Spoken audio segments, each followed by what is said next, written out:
It can be really frustrating when you want to play your Xbox and you run into an error code. In today's tech video, I'm going to show you how you can fix your Xbox error E105.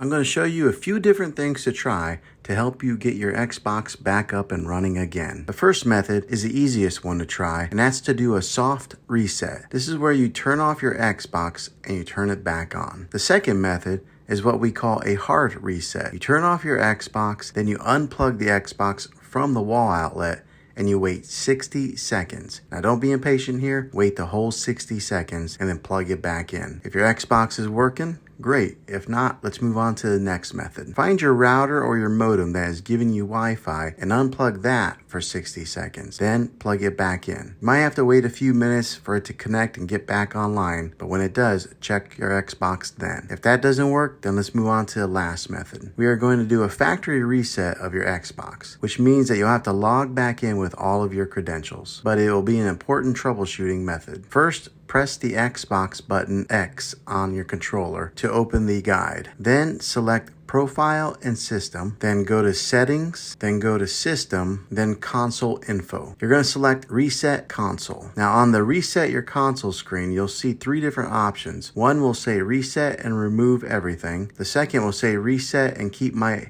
Games and Apps. And the third is Cancel. I would suggest doing the Reset and Keep Games and Apps first. If that doesn't fix the problem, then try the Reset and Remove Everything. This option resets a console to factory settings. Well, hopefully this video was helpful to you. If it was, click a thumbs up on this. Go ahead and subscribe to my channel. I make tech videos all the time, and I would love to have you back in the next one. Take care.